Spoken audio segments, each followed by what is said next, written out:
do the intro of this majestic man that has graced us with his presence. So all the way that we met in Napa, when he was burying people's skulls into the cement with this.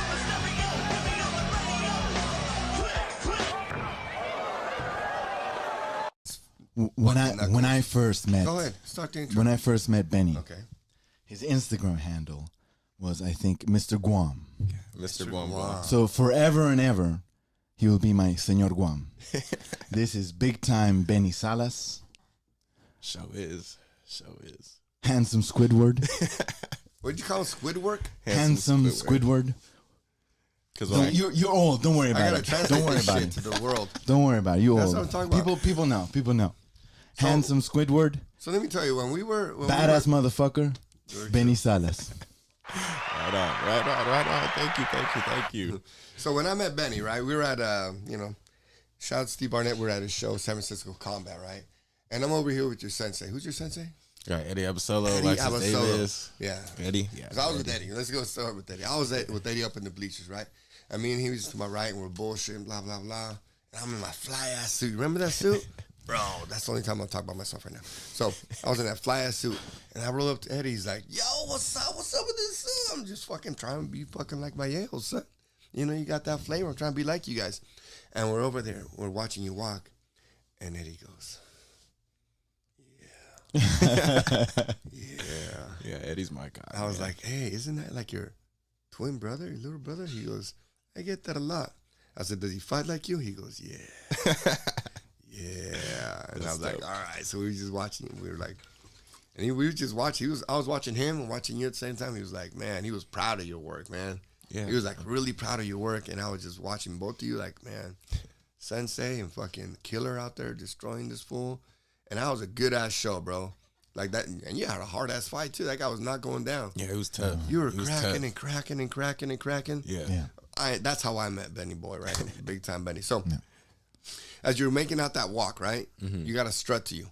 What's going in your mind right there during that fight? Because a lot of people, and look, man, don't be humble. Let these bad boys know what it's like to be a fighter, and you're making that walk to the cage when another dude wants to punch you in the face, kick you in the face, choke your life out of you. What is that feeling? What's going through your mind when you're walking? Honestly, I enjoy walking up to the cage, walking into the cage. When someone's across from me that wants to kill me, I'm like, cool, I want to kill you too. Like, this is about to be a fun fight. Yeah. You train really hard, so you expect like a really hard fight. So I'm getting everything I asked for at the moment. And fight camp's usually really hard for me. Mm-hmm. And like just from life to the actual camp itself, the fight's like my stress reliever. It's like, oh, that stress, I'm finally here. Let's go. Let's go. So it's fun. I like, you know what I really like? When fighters make those steps up to the cage, like you make the walk, and then those steps, like everyone's demeanor kind of changes a little bit. Like, oh shit, here we go.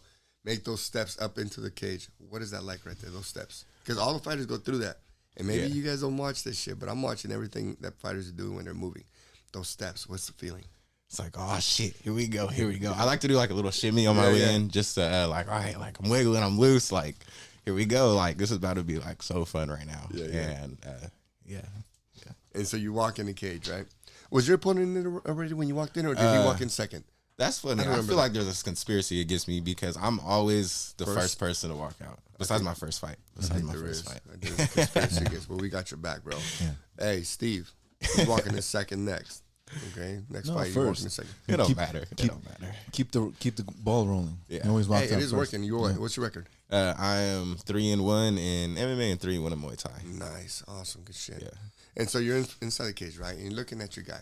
Are you expecting this to go the whole 3 rounds? Because you went the whole 3 rounds at a pace that was intense. I always expect it to go the whole 3 rounds, and I always like to push the pace. That's another thing. So I've had fights to where I would still win, but I didn't like. I'm still at my gas tank. I'm like, man, I could have did more. Like, there's so much more I could have did. Mm-hmm. So with this fight in particular, I want to be like, all right, like I don't care if I get tired. I'm just gonna push. If I get tired, I know what to do when I'm tired. So yeah, did you get tired? Because you didn't look tired at all. Nah, no, I didn't think so. I was like, man, to a degree, I was tired, but I've been more tired. Gotcha. Mm-hmm. Well, you look like you're wrong, bro. Because I was like, man, I was telling you, coach. I was telling Eddie Abasolo, I was like, bro, your boy's going at a crazy pace. He was like, yeah, that's how he trains. I was Yeah. like, I will attest to that. dude. I was in the resistance probably 2 week ago. This man was training hard. Hard. He's got to be. Yeah. He's got to be. So you're in there, right? And what's the first film? We talked about this interview. So I met him and watching the fight, and then we interviewed him, the post-win interview. And talk about that first touch. We were rushed. I rushed you in that interview, but now get intimate as far as you got 8-10 weeks of preparation. And a lot of men don't understand how good it feels to fucking fight. It feels really good to fight. And you talked about a release. So that first connection, what did it feel like? Talk about that part. How good it was in the release. It felt good, man, because I hadn't been in the ring since February, I believe. Okay. So Long going time. from February, I took a little layoff to just work on my skills. But going back in there and then just circling the ring with him and then just landing the shot, and I was like, oh, we're here now. We're here now. It's real. It's real. Like there's no going out. Yeah, got my little shimmy in. Got my touches in. So it's like, all right, we're hitting each other. Yeah. Did you feel any solid hits from it? Because it was 15 minutes. Yeah. Did he connect a good? Yeah, he got me once or twice with something. His right hand caught me on some of the exits. Nothing that was crazy. But I knew he was tough. I know he's strong. So everything he threw, I respected it. Yeah. And especially, we talked about Eddie Apostolo. He's such a slick fighter, trying not to get touched. So Silky with smooth. that, so with that They same call him silky mindset, smooth. I'm trying to act like any shot at any moment could knock me out. Right. So I'm just trying to stay on my toes a little more. And at that, so you got a crazy highlight, bro. Not even UFC fighters have this type of highlight. You have this. We can use it on our fucking video, right? So we can clip it up and throw it in there. He's on top of a fighter, his opponent, and you're hitting him. And it looks like you're burying his head into the cement, into the fucking canvas. Boom. Boom. 2 great shots. And you even hear on the camera, dun, dun. How did that feel? Did you know you connected that good on the first touch? Yeah. And the second, you giving me seconds? Yeah. What was that feeling? I have stopped people in fights before, and I was really surprised in the sense that he took it. Yeah. So I was like, all right, bow. I was like, oh shit, is that just a little bit? Bow. So like next time, I definitely want to be like, all right, I'm just going to keep hitting you. Yeah. And hitting you. And Why'd you stop? You got him too. Why'd you stop? You thought he was going to be dead? I gave him two.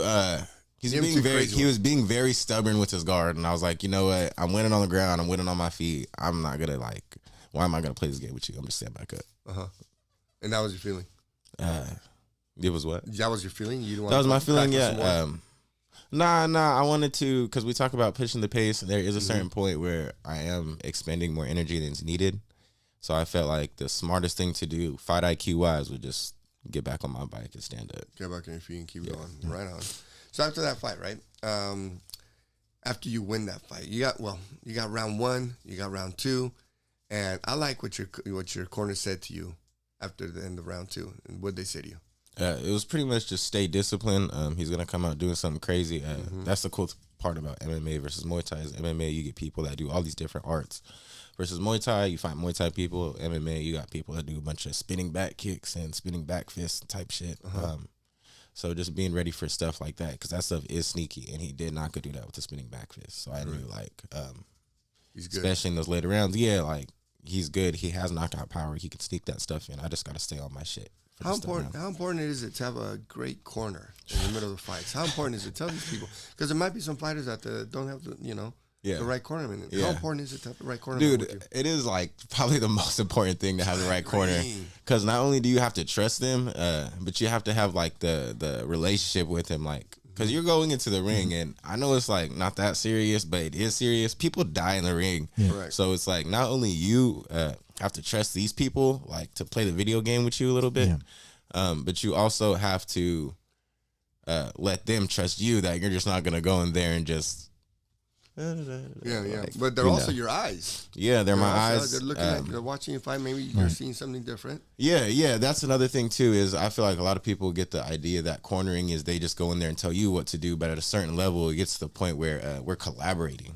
All right, I see this, boom, boom, boom. What do you want me to do? And he's like, that's not even happening, because you're hyped up on a journey. It's like it's not even that bad, bro. You're not even gonna hit that hard. You're fine. Who was in your corner for the self combat? Alexis Davis and John Hurdy. Hey. Yeah. Right on, man. Shout out. Shout out to isn't that the person who gave you your blue belt? Yep. Alexis Davis gave Yeah. my blue belt. Yes. And what are you ranked as far as what I'm a belts do you blue have? belt. You're a blue belt I'm a also? blue belt. Yes, sir. Nice. How long did it take you to get that blue belt? Like a year and a half. Dang, that was fast. Yeah. That's actually very fast. Yeah. Train really hard. And then, Train really hard. Hell yeah, you do. The first thing I asked him, hey, did you train today? And he just looks at me. Come on, bro. I was like, oh yeah, of course you did. of course you train. What's your training schedule look like? Shit. Monday to Wednesday, I work. I get off of work at 10:30 in the morning. For the rest of the day, I'm at the gym. Sometimes I'll go to the nap. I do pride towards my sleep. That's one thing that helps me keep going because I know if I have my sleep, that's the recovery I need. So I get out of work at 10:30. I'm ready to on the mat by 11 o'clock. And then I'm probably not going home until like 6:30. Dang. On some days. And then like Thursday, today, for example, I woke up at like 6, went straight to the gym. Today's Friday. Okay, today's Friday. So today I woke up at 6, went to the gym, stretched out, did some bag work, hit some pads, and I was there all the way until I had to come here. So more times than not, my minimum is 4 hours. Damn. Because you have 1 hour of striking, 1 hour of grappling, you have your strength and or conditioning, and then an hour of shit you want to work on. Okay. And then everything else in between that is extracurricular. But I try to for sure do 4 hours minimum. Every day. Thursday and Friday, how many hours? Thursday and Friday, that's when I'm there the longest. Sometimes I'm pulling 12-hour days. The whole time in training or sometimes you're meditating and recovering? Yeah, so, to me, lately, one thing I've been focused on was recovery because that shit has amplified my performance so much that stretching, rolling out, all that stuff is part of my training. Yep. But, yeah, the whole time, more times than not, I am training. I do teach. I'm a kids coach as well, so I teach some classes over there. Fill in for other classes as well, and then eating, of course. Stuff like that. Film study, something. Gotcha. So so apart from training, because you also, people don't know, but you also need a mental break from training, right?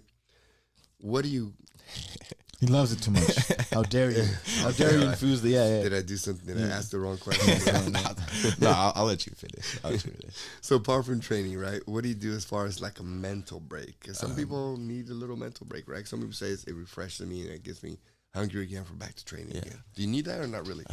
And what do you do? Not really. I feel like I'm in the gym so much, I have to get forced out. Like, Benny, go, take a day. Go do something for you. And what is it that you do? I really love to spend time with my girl and eat food. I love food. If I wasn't fighting, that's probably why I train so hard, so I can have a little more cushion for cutting weight, But I like to eat. I like to spend time with my family and just people that I know care about me. And where were you raised at? I was raised, so I moved around a lot growing up. The first half of my life, pretty much, I was in the Bay Area. Okay. And what then cities? with the Central Valley. So San Leandro, Oakland. I lived in Vallejo for a little bit. Okay. And then in the Valley, Modesto, Ripon, and Turlock. Dang, why'd you move around so much? Dude, a bunch of bullshit, man. We were broke. One landlord would sell this house. I remember especially what was it, the house market crash or something like that. We had one landlord that sold a house. We had to move. And that same landlord, so the other house we moved into, we had to move again. And then just aside from that, I have a really big family, so trying to find financial stability was a lot of it. Mm-hmm. And what do you do for work now? So I teach personal sessions and I'm a fitness coach. I teach group fitness classes and personal sessions. Gotcha. Right now it's all about the fitness. That's all you're doing. Yeah. Well, you got that fucking beautiful ripped body to show it, brother. No homo, of course. I just admire your dog's body. The abs were popping, yes. Blah, blah, blah. Everything, bro. The knuckles were popping in people's faces, bro. So I go to the gym, and my arms have gotten bigger because I've been working out. Mm-hmm. And you know why? Because I go to the gym and I see this specimen. I'm like, I got to work harder. I got to work harder. That's what I love about resistance, man, is everybody's working so fucking hard. It's like, I see you. I can't be lagging. You got to work hard. I got to work hard. Or we got to work hard. Work. That's right. Resistance, brother. Resistance someday. Someday. You're always welcome. Get me in there. Yeah. No, I've been there. I won. Me and him fought, and I won. Right? We're always fighting. Doesn't matter. Yeah. We're always fighting. That's a good thing. So what did you enjoy most about the fighting? The whole traveling, the journey, the actual fight, the camaraderie around people, the mindset. What is that what really attracted you to martial arts? I mean, I feel like the question is like deeper what I wanted. Yeah. I've always wanted to fight growing up. My dad's father, they moved here from Guam when my dad was 6, and his dad opened one of the first karate gyms in Dublin. So it's just kind of been in the background for me a little bit. Okay. I always wanted to fight and train, but like I said, we had a big family, always financially unstable, so we couldn't do it. I moved out, got my money up a little bit, ended up training at a gym. But I think the main reason overall was I didn't have shit else to do. Like, I tried everything else. You didn't like, how old are you? I'm 25. I just turned 25. Okay. Yeah. You're still super young. So then So you didn't like anything about what you're doing, but mixed martial arts? Nah, yeah. I tried the college route, and I was so deep in it to the point where, for sure, it was useless. Yeah. But I was so deep in it to the point, like, I got to decide what I want to do for the rest of my life, and I don't know. And then I was like, I'm going to try to join the Navy. Too many tattoos, and the Navy didn't take me. And I was always... Sure went to Marine Corps. We took everyone, even me. And then with the whole martial arts thing, it was like, I was always kind of scared to do it because I was like, if I start this shit, like, I'm never going to stop. I'm going to be all gas, no brakes. Like, so I was kind of scared because I knew my whole life would be dedicated to it. And I know I'm only like 3 years in, but it feels like I've been doing it for a long time. In a good way. 3 years in and you're that good, bro. That's impressive. You always been super athletic? Do you play other sports? No, man. I mean, I tried to play a bunch of sports growing up. I was skinny, small, lanky. What'd you try and what'd you suck at? I sucked at everything. Basketball, wrestling, football. What else I tried to play? That's about it. But it's weird because, like, that part of my life was just a different time. And I didn't really build, like, my grappling now. I'm pretty confident in my grappling. So it's just crazy how, like, I look at that kid that was, like, scared to be on the mat versus, like, who I am now. Just like the growth. I got picked on a lot. So my confidence, that's another reason I wanted to fight, too, because I need that confidence. So I got picked on a lot growing up. I was skinny. I went in my freshman year, but I was under 100 pounds. So was I think I was 95 or 98 something like that. And I was like this tall. And I was at the end of my fucking freshman year, bro. 95, 98 pounds. Dude. But yeah. That's what I know. Yeah. I wanted fighting for confidence, for sure.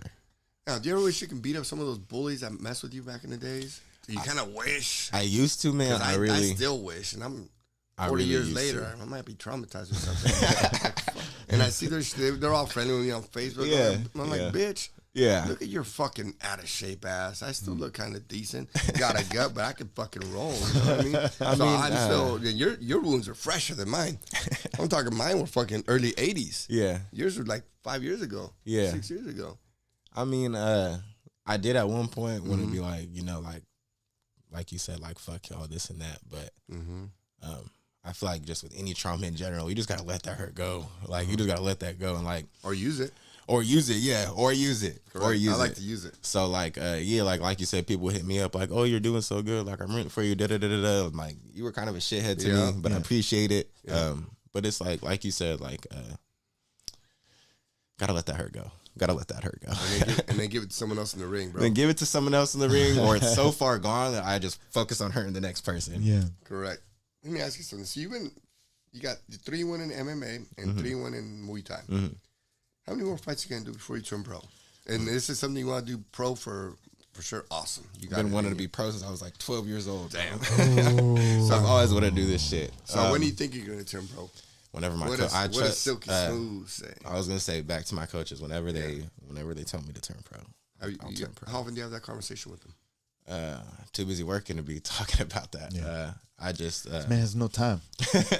Nah. All bullshit aside though, like I used to talk about it a lot more, but right now I'm just really on this like grind. So talk about it with us, bro.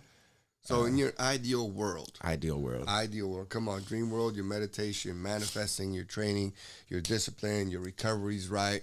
You're getting the right mindset with your resistance training. You're starting to get some clout online, people interviewing, getting to know your awesome personality, type of dude that wants to help everyone around him, and a damn badass warrior, right? Fucking joke. You guys got to see this guy fight. He's fucking fast and on his game. In the perfect ideal world, brother, when do you want to turn pro? 1 year, 6 months, 7 months? How many more fights? I feel like 2 years. In a perfect world. Nah, 2 years too long. In a perfect world, I want to get a belt in MMA. I want to get a belt in Muay Thai and stand on that top pedestal at a jiu-jitsu tournament. And I feel like that's when I would like to have a conversation. I see. When I would even consider it for myself. You're 25 years old? Yes, sir. When are you 26? When's your birthday? August 1st of next year. August 1st of next year. I say you have your first pro fight in August of 2024. Why? Because your ultimate goal, these are all little steps. Look, if you hit them, you hit them. Yeah. If you get standing on the top of a pedestal of a jiu-jitsu match, great. If you get a belt for Muay Thai, great. But what's the ultimate goal? GoPro. There you go. Okay, all these goals, little small goals. But what's a major goal? GoPro. And I've seen a lot of fighters fight, bro. You already got it in you. You're ready to go pro. You step on stage with some pros and be like, oh, fuck. They see that fight you had, they're going to be like, oh, God, this guy's too fucking fast. He's got his game. Well ran, you got your shit, you got your heart conditioning. It's insane. The pace that you're going is insane. Man, I'd like for you to go pro. Well, what the fuck do I know about being pro, right? But for what I've seen a lot of fighters, I see you shoot for August 2024, bro. Yeah, that sounds. Why wait? I was say live your dream, bro. Live your dream. 2024. August 2024. August. That's that sounds like a good date. Yeah. Yeah, that'd be cool to come out next summer with something. But I say so. Like I said, it's in my coach's hands. The coaches will decide. You got to call him right now. Right now, make this shit happen. Look who I'm with, or make this shit happen. Right on. So if you're gonna make that happen, right? How many fights do you think you're gonna have as a pro? Because you gotta have, say, you're fighting every 2 months right now, 3 months. Yeah, just about every 2 months. So you're probably gonna have I would say 3 more fights, and then you got to get ready for the pros, right? So 3 more fights. Where do you have anybody in mind that you'd like to fight? Like some guy, not a grudge match, but someone that you like, hey, motherfucker, you give me an unlike on my fucking Instagram. Not really, man. I mean, I like to fight everybody. You go to Resistance, man, I'm fighting people big, tall, small. It don't matter. Of all shapes and sizes. So I just think overall I just like to fight, and whoever you put in front of me, they just better be ready to fight. Just be ready to fight. Just be ready for the fight. Y'all heard it here first. When's your next fight? October 28th just got confirmed yesterday, I believe. Is that with SF Combat? Yeah, I'll be there again. Combat. They were a great promotion. Dude, shout out them. Yeah. Shout out them. Out of all the promotions I fought for. Yep. Yeah, he was cool. How many different promotions have you fought at? I fought for like we'll say 6 or 7. 6 or 7 because Muay Thai too. Muay Thai too. Okay, 6, 7 promotions. Yeah, San Francisco Combat's on. Do you know your opponent? Know his name yet? Yeah, Bryson Davis out of 10th Planet, Daly City. Yeah, Bryson Davis out of 10th Planet. I'm excited. Bryson, he's coming for you, brother. I hope he comes too. Nah, he'll be fine. Bryson, I've heard of the name Bryson. He's a dog. I've never heard of the guy, but hey, let's pump him up. Show up, son. Show up. You gonna talk some shit right now, Tom? Nah, man. I'm just gonna go in there, Can shake his hand. He's in Zen mode. Can I talk some shit for you? He's in Zen mode. Yeah, he could be my shit talking translator. There you go. I want to be real respectful. What is it, Bryson what? Bryson Davis, I believe. Bryson, whatever. Your name don't even matter to me, dog. That's how much I don't respect you, Bryson. It don't matter, bro. I seen your fights. All I see is highlights of you getting knocked out, choked out, running away like a chicken, dog. So I hope you make it. Don't worry, I'll buy you some KFC after so it can match your legs. Don't worry, just show up. Give me my next highlight. Boom. You're welcome, done. You're welcome. It's a done deal. Bryson Davis. Bryson Davis. I've trained with this man, Bryson. I fear for your soul. Damn. Keep it short. I think yours was worse. Yeah, short. Yours was way more scarier than mine. You have your official shit talker right there. So I'm not good at. I am good at talking shit, but I just don't. He's respectful. And honestly, that's what like the whole respect thing. Like I see a little bit of me in every person I fought. Right, because it's that journey's fucking hard. It like, is. Even like all the way up to the weight cut, the fight camp. This shit is hard. So it's like I respect everybody's game and I respect what they do because I respect what I do and I know what I do is fucking hard and he's doing it too. I hope he's doing it too. So I respect him just as well. Yeah, he's on. I think it's gonna be a good match. Yeah, go another 3 rounds. What would be when you get in a fight? Right, what's your perfect scenario? You want to beat him up the whole round. You want a little back and forth. You're trying to get touched up also, so you. Perfect scenario, or you want to just choke him out, or one touch, bam, done. I mean, after my boy Trey knocked him out in the first round, I was like, all right, bro, like, I gotta follow up good with this. Like, I gotta follow up good with this. Didn't the dude's feet go off in the air? Yeah, I believe so. I believe so. Yeah, that's all I had. I was like, who is this guy? Shit was dope. Overhand from hell. Dude, for real. Trey Holmes. Trey the dog. Why do they call him the dog, bro? Have you seen it? Have you seen any of his other fights before this one? No, you that one. You gotta watch that. Yeah, you'll get your answer. I just talked to him. I was like, oh, this guy's on. This guy's on. That's some good shit, bro. Trey's dope. So how do you think your parents influenced you as far as fighting? My dad was a badass growing up. Everybody knew he could fight. Nobody really wanted to fuck with him, especially my family. The whole joke was if you're acting up, you're gonna get sent over to my house, so you can get some discipline from my fucking dad. Damn. But then I feel like growing up too, I've always had to fight for shit, no matter what it was. And I've started from the fucking bottom, like, so I've always had to like work really hard to get shit I wanted. And my parents have also been like really hard workers, like never slacking. My dad, if he wasn't working, he was sleeping. If he wasn't sleeping, he was trying to show us a good time. Same thing with my mom. Like I come from a really hardworking family, aunts, uncles, and all that shit. So that's how I carry with me in the gym as well. Gotcha. So your dad is from Guam. That's from Guam. And your mom's? Mom's half black, half white. Family's from Oakland. I think we moved here from like Virginia or one of them southern states or something. Yeah. Gotcha. So straight American and Guam. Yeah. Well, Guam's a U.S. territory. Oh, so, is it? Yeah. Shit, I don't know that. I'm a Marine and I don't even know this stuff. That's terrible. I'm just thinking, your dad had that myth in your family that it was like, we'll send it over to Uncle. Yeah. Damn. And he had to live with this every single day. They don't know. I see shit. I see shit. I'll send you to his house. Can I go? Can we do a house and family exchange? Can I go to your house? Can I get a break from this? Can I get a break from my dad? My dad was cool. He was a hard ass, but he was cool. Yeah. He was cool. Yeah. But see, that's the thing. We had, what did we have yesterday in the interview? Colonel Clint. And one of the things that I'm sorry, went blank on your name. One of the things that he said, right, is I asked him. He fights an AKA trainer over here, Boxing coach. The boxing coach. Yeah. And I asked him this question. He was perplexed because he was thinking and thinking and thinking. I asked him this question, bro. I said, so, out of all your fighters that are professional fighters winning and champions and all that shit, the really badass ones, how many have dads in their life and how many only have moms in their life? And he was there like going over and thinking, like, you saw him like, what? And I was like, yeah, how many of those fighters, the real studs, the ones that are champions, the ones that are pros, the ones that are really doing it, how many of them have their mom and their dad in life? Or how many only have their mom? He was like,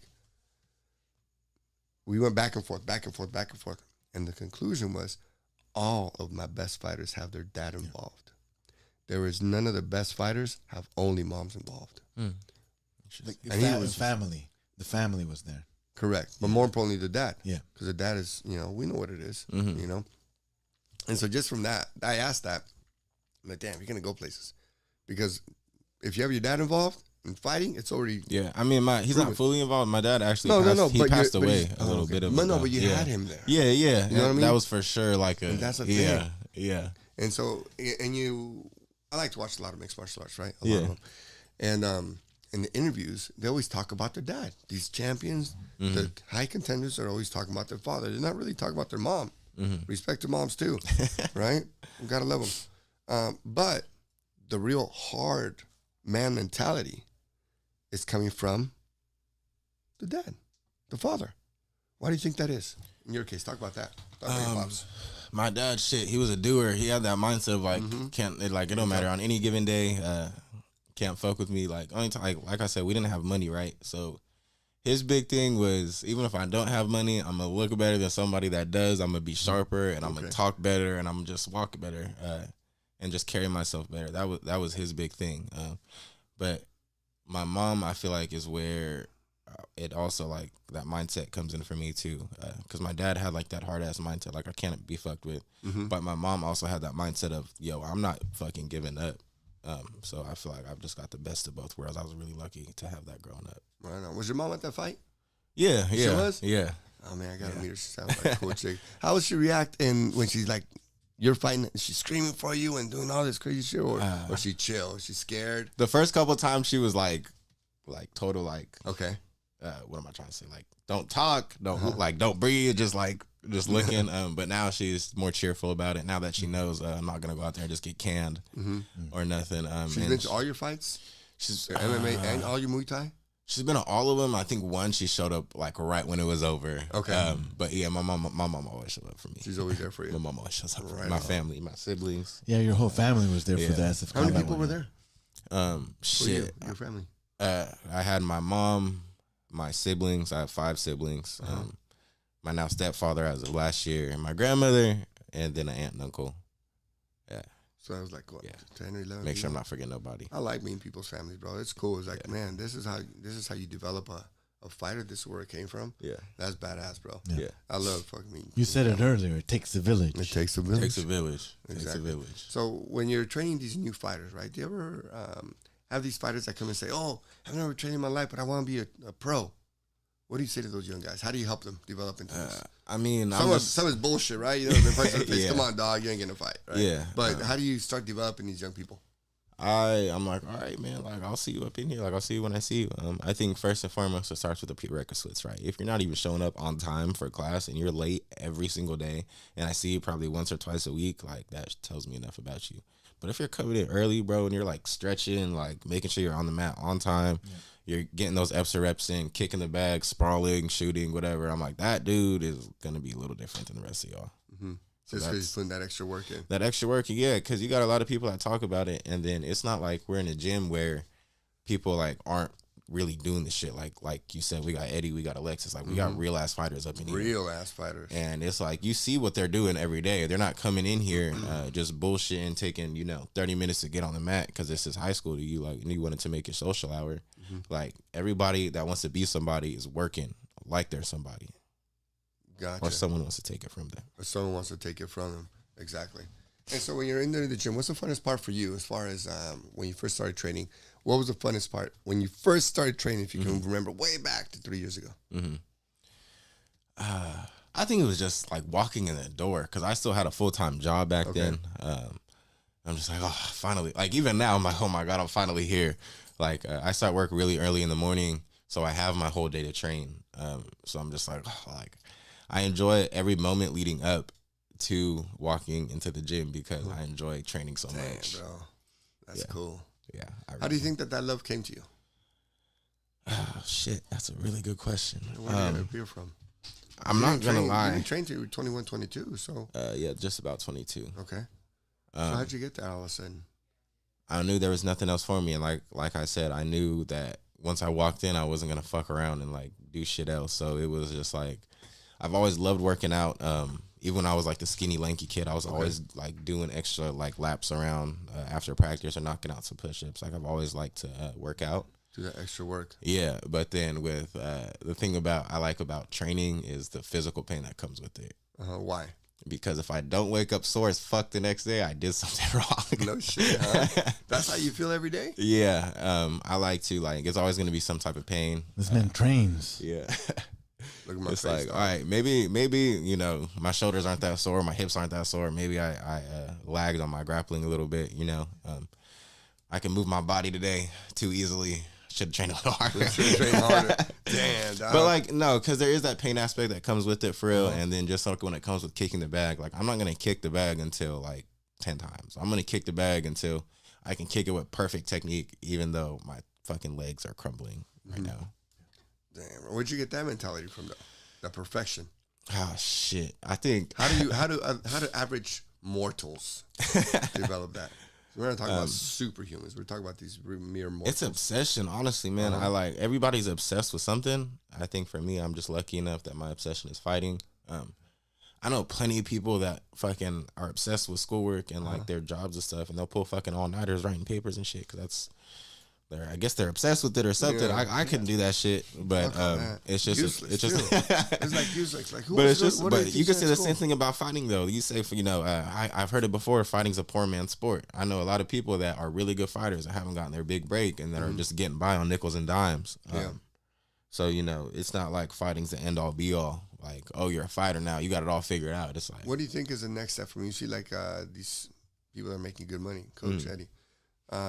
What do you think is the difference between these fighters that are really good fighters and not making the money, and then the fighters that do make the money? What do you think it is? Like versus being bad fighters and still making money, or being a profitable fighter, and then being a really good fighter but not making the profits. Yeah. I feel like sauce. I feel like you have to have that sauce. I feel like the hype in this day and age, people sauce is talking shit and bullshitting. But if you look at like Eddie is a great fucking example. Motherfucker just got swag, and people know him just because of swag, and he don't got to say much, he don't got to do much. It's just how you carry yourself. You even about how you fight. Like people, like even my fights I've lost, motherfuckers remembered me. So it's just having that different energy about you, just being different. being different. So you think these badass fighters that are great fighters, but they need to get their break, that's what they're missing? Just a swag, or is it exposure? It could be a little bit of everything, man. It's a very political sport. So it also goes back to that. But at the same time, it's just like with anything in life. Like, there's great people that do great shit that nobody's ever heard of before, which fucking sucks.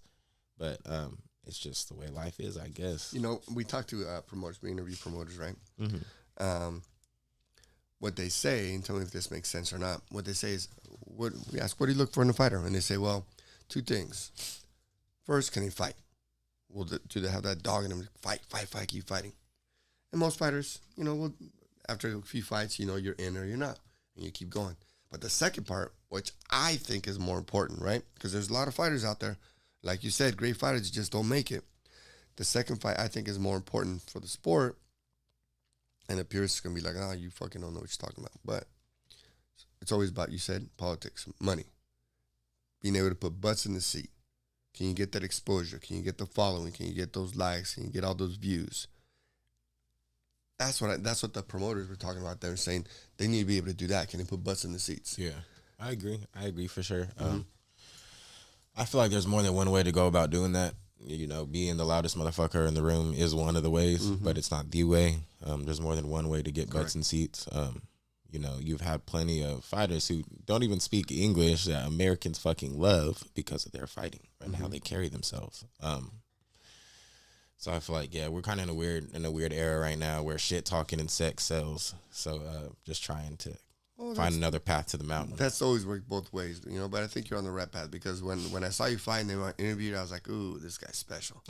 This guy's special. That's why I say, do not waste your time in too many amateur fights. Fuck it. Next year, you're on. You got it, bro. You know why? Why? He's got swag. He's got swag. Exactly. No, he's got it, you know.